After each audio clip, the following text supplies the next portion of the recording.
topic is very interesting. Illness to wellness. It's very simple. Illness starts with I. And wellness starts with we. That's all. You convert yourself from the I of your arrogance to we of your compassion. You become well. You become healthy. That's the essence of yoga. It makes you from your I to you we. It makes you a good human being. That's all what yoga is all about. Name it what you like. You go to America, there are 63 schools of yoga.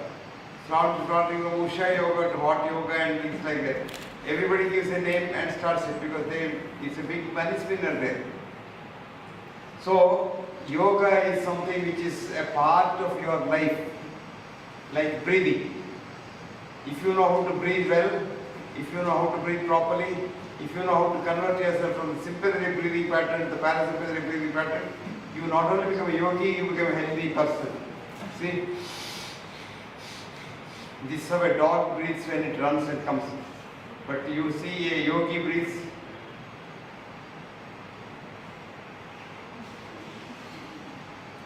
You don't even know whether he's breathing or not because it's a belly button breathing. You just push your diaphragm down using the vagus and enlarge your lung and push your abdominal organs down and then bring it back without any effort at all. A lot of yoga teachers teach yoga in a very funny way. I saw the other day I went to inaugurate a yoga place somewhere, I won't tell you where.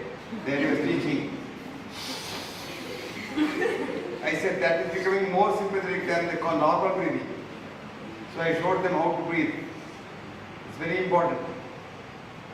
Now remember one thing, before you understand yoga, you must understand science. The science that you learned in school and college is a reductionist Western science. That is not the worldview now. It's not Newton and Einstein's worldview. It's a new worldview called the quantum worldview, which says the whole world is energy.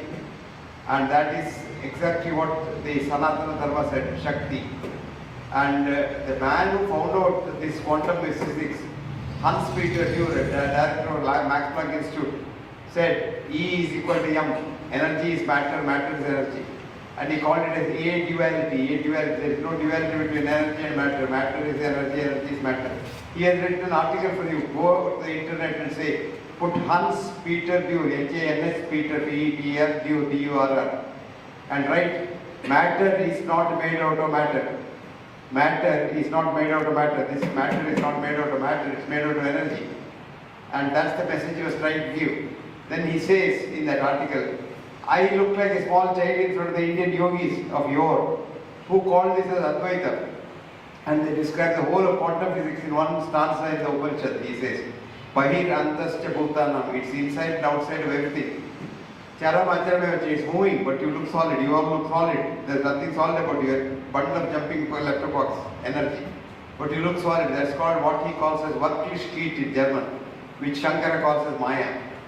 And then he says, Sukshmavate Avidyayam, it is so subtle that no Vijnana, no science can find out. Even today, nobody has seen an electron, you can't see an electron. It says Durastam, if you don't know, you don't know. Now, till now you didn't know what quantum physics is. Cha, Aniketa Chatat, when you know it is inside you, it's so close. If you know this, you know the whole human being is energy. And that is otherwise called your consciousness, which you call as Atma. Then somebody says, where is the Atma? Atma is everywhere. In the philosophy, Indian philosophy, they say, what is Atma? You take a small little vessel, pot, let's say a mud pot. What is inside the mud pot? Energy or the space. What is outside? Space. Now when a man dies, what happens? You just break the pot. What has happened? The Atma, the space inside has become a part of the space outside. So you are one with the universe. As simple as that. This is all energy. If you understand this, yoga becomes meaningful. Very easy to understand. Yoga is you change your energy pattern from the sympathetic mode to parasympathetic mode. We have been doing a lot of foolish things in Western medicine. Like for example, we say whenever somebody gets a heart attack, we do an angiogram because there is money in it. Then we do an angioplasty and bypass surgery because there is money in it. But none of these things have anything to do with heart attack. Actually, America, they did a research study, very interesting study. They took angiograms of everybody who came. And then single vessel disease and all, they didn't know anything. Left them alone. But then they said, this man might get a heart attack because it's blocked. And would you believe in the next 15 years when they saw, if any one of these people had a heart attack, they had a heart attack, nothing related to that vessel at all. It's far away somewhere else.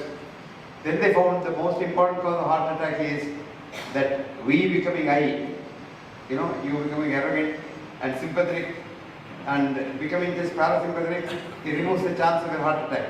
So being a very good yogi like Rajendra, you can't get a heart attack, can't afford to get a heart attack because heart attack is a parasympathetic activity, sympathetic activity. So if you are a fully parasympathetic like him, you can't get a heart attack at all. Good for him. I wish he doesn't get a heart attack.